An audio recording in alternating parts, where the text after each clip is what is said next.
Assalamualaikum warahmatullahi wabarakatuh. Halo semua, perkenalkan saya Hendika Purnaputra dari kelas 12 B1. Di sini saya akan menjelaskan materi pendidikan agama Islam dan budi pekerti bab 9, yaitu ijtihad. Yang pertama yaitu adalah pengertian ijtihad.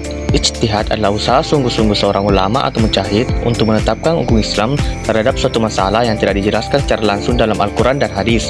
Ijtihad dilakukan dengan menggunakan kemampuan berpikir, ilmu, dan metode tertentu.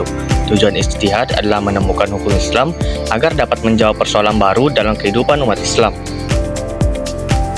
Yang kedua yaitu adalah dasar hukum ijtihad. Dasar ijtihad dalam Islam antara lain 1. Al-Quran, 2. Hadis, 3. Ijma atau kesepakatan ulama, dan yang terakhir adalah qiyas, analogi hukum. Dasar ini digunakan untuk menentukan hukum ketika tidak ada penjelasan langsung dalam Al-Quran dan hadis. 3. Bentuk-bentuk ijtihad. Beberapa bentuk ijtihad yang dikenal dalam Islam antara lain 1. Ijma, kesepakatan para ulama dalam menetapkan hukum suatu masalah. Yang kedua, qiyas, menentukan hukum suatu masalah dengan cara menganalogikan dengan masalah lain dan sudah ada hukumnya. Yang ketiga, istihsan, menentukan hukum dengan mempertimbangkan kemaslahatan yang lebih baik. Dan yang terakhir yakni adalah maslahah musalah, menentukan hukum berdasarkan kepentingan dan kemaslahatan umat. Yang keempat, syarat orang yang melakukan ijtihad yakni adalah 1. Beriman dan bertakwa kepada Allah, 2. Menguasai Al-Quran dan hadis, 3. Menguasai bahasa Arab, yang keempat menguasai ilmu usul fikih, yang kelima memiliki kemampuan berpikir dan memahami tujuan syariat, dan yang terakhir yakni adalah bersikap jujur dan adil. Yang kelima, kedudukan dan pentingnya ijtihad. Ijtihad sangat penting karena 1. Membantu menyelesaikan masalah baru yang tidak ada pada masa Nabi. Yang kedua, menunjukkan bahwa Islam bersifat dinamis dan dapat mengikuti perkembangan zaman. Dan yang terakhir, memberikan solusi hukum Islam dalam berbagai bidang kehidupan.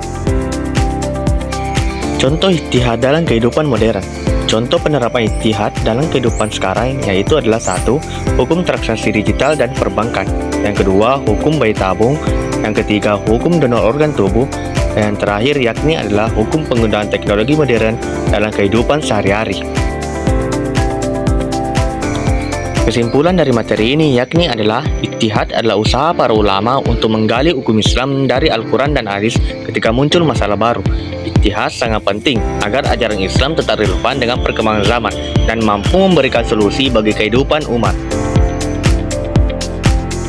Demikianlah pemaparan materi yang dapat saya sampaikan. Semoga materi yang dijelaskan dapat menambah wawasan dan pemahaman kita semua. Apabila terdapat kekurangan atau kesalahan dalam penyampaian saya mohon maaf. Terima kasih atas perhatiannya. Wassalamualaikum warahmatullahi wabarakatuh.